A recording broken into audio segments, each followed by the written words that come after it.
Good afternoon and welcome back to Nasdaq Trade Talks. I'm Jill Malandrino, Global Markets Reporter at Nasdaq. We're coming to you live from Inside ETFs in Hollywood, Florida. And now we're meeting with Brad Ball. He's the CEO of Liquid Strategies and Overlay Shares. We're going to take a look at volatility, risk premium, and some products you can use to help mitigate that. It's great to see you.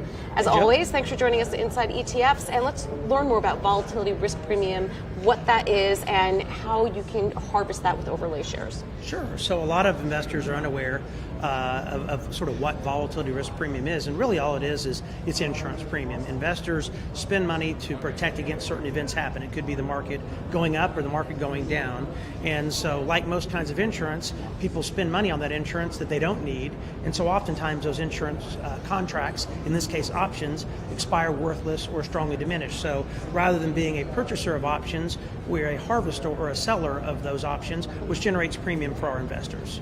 So is it a call writing strategy around the underlying basket? So it's a put writing strategy, so similar to a call writing strategy, but what we're really doing is selling downside market protection. And investors tend to pay more for downside market protection than they do for calls, so we find it to be more beneficial to sell those types of options. But what we do is we add this as what is known as an overlay, so it sits on top of other investments. So what we can do is do this volatility risk premium overlay on top of other things to generate incremental return.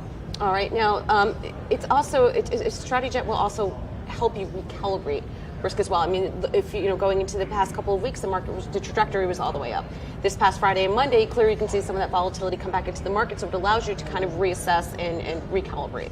Absolutely. In fact, I think one of the number one things we hear from advisors and from investors is that, well, where am I going to put my money? I have the stock market up 31% last year. I got bonds up 12%. So, what is an investor to do? And so one of the things that happens is a lot of people have the feeling that, well, maybe bonds have already performed their role in your portfolio. So a lot of investors have just stayed invested in equities because it's like, well, how much lower can rates go? So what we give, for example, is investors a way to say no, invest in our OVB product, that stands for overlay bond, where you get the Lehman aggregate, but you get our overlay on top of it. So instead of getting maybe a 3% return in your bonds, you get a 3% return plus our overlay on top of it. So the combination of the two now can actually compete for dollars. So maybe it's not as high as what equities have been, but maybe it's higher than equities will be. Right, or where they are right today is a perfect example for that. Let's talk macro a little bit. Do you think that we'll see more volatility in 2020 as compared to what we saw in 2019? And with that, interest rates, do you think we'll still continue to have a very dovish environment there?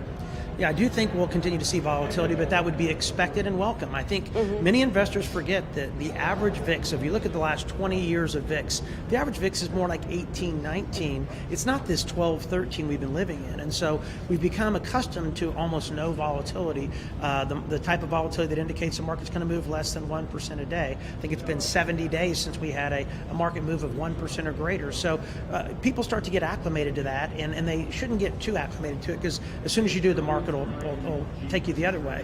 But I do think that we should expect the market to have more volatility than we've had. I think if you look at things like whether it's a continuation of the China trade talks, whether it's follow-up phase 2, or if it's the election results, or if it's this coronavirus, whatever it is, there's always things that the market may not see coming, but eventually kind of trip the market up. And so I think at all times it's good to kind of keep an eye towards volatility. All right, Brad, thanks so much for joining us at Inside ETFs. And thanks for joining me on Trade Talks. I'm Jill Malandrino, Global Markets Reporter at Nasdaq.